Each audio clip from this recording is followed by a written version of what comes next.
Bonjour, Israël Dupuis, un petit tuto sur les tabulations.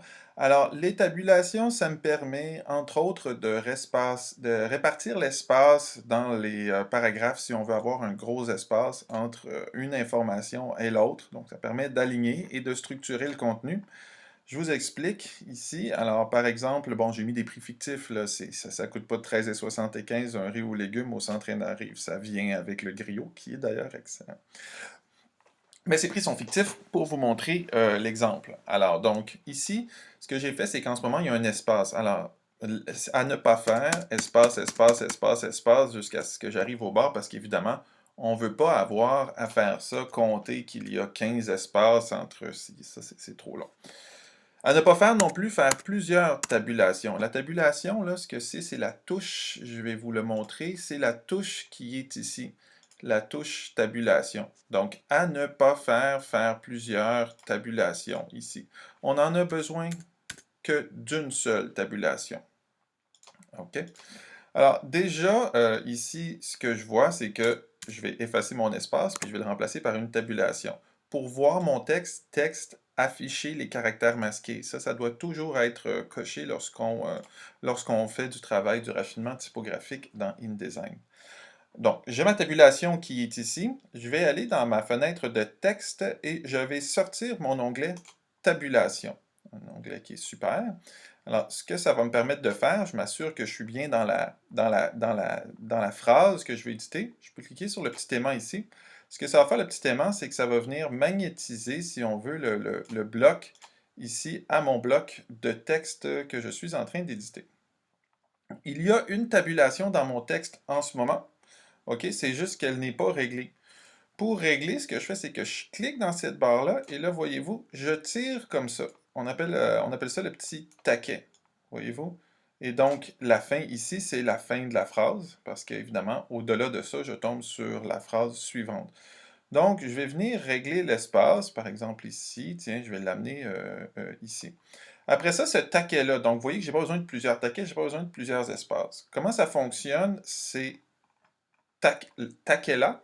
Ce que c'est que, regardez, c'est bien simple. Lorsque je prends mon taquet, je peux lui dire, je veux que tu sois aligné à gauche. Alors là, quel cas, mon bloc de texte va être aligné à sa gauche. Je veux que tu sois centré sous le taquet, ou je veux que tu sois aligné à droite. OK? Donc ça, c'est les trois options là, principales. Sinon, je peux toujours dire, je voudrais que tu sois aligné sur le signe de dollar qui est ici. OK? Sur la virgule ou sur le signe de dollar. Puis je peux forcer ça en disant, regarde, je ne veux pas que tu sois aligné sur la virgule, mais je voudrais que toutes mes phrases soient alignées sur le hashtag, sur le dollar, dépendamment de ce sur quoi on veut aligner nos phrases. Tiens, pour les besoins de la cause, je vais faire ça avec ça ici sur mon signe de dollar. OK, je vais le pousser ici. La dernière option, c'est point de conduite. Alors ça, c'est très bien, point de conduite. Ce que ça fait, c'est que ça me permet de remplir l'espace qui est ici. Alors par exemple, je pourrais remplir ça avec des petits points. Voyez-vous, ça me fait plein de petits points. Ça pourrait être n'importe quoi au demeurant, hein, des barres obliques lorsque je change de bloc de texte, je le vois. Il y avait beaucoup de petits points. Moi, ce que je vous suggère, c'est de faire juste espace, petit point, espace. Comme ça, on va voir que ça va être bien distancé. Un espace, un petit point, un espace, un petit point, un espace, un petit point. Bon. Vous voyez ici, puis après ça, on peut jouer là, juste un espace, puis un petit point, OK? Donc, ça fait peut-être une répartition plus égale. Alors, à vous de voir là, comment est-ce que vous voulez mettre ça. Ça peut être un trait de surlignement, ça peut être n'importe quoi. Si on n'est pas content, on peut cliquer ici, on fait tout effacer, ça revient à ce que c'était, et bon, voilà. Donc, on peut aller réinitialiser nos trucs. Maintenant, une fois que c'est fait pour une phrase, donc ce que je vais vous montrer à faire, c'est que pour le copier à toutes les autres phrases, on va éteindre cette feuille-là, cet onglet-là, et ce qu'on va faire, c'est que dans nos styles de paragraphe, donc on va venir créer une procédure. Dans nos styles de paragraphe, on va se créer un nouveau style de paragraphe ici, qu'on appellerait par exemple tabs accompagnement, parce qu'il pourrait être différent pour les desserts. Hein, accompagnement.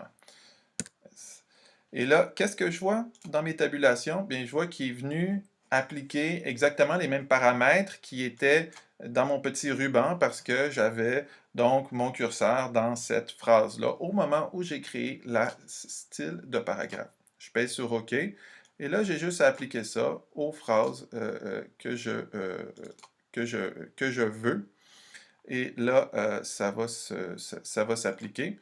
Bien sûr, ça ne s'applique pas en ce moment parce que je n'ai pas fait de tab.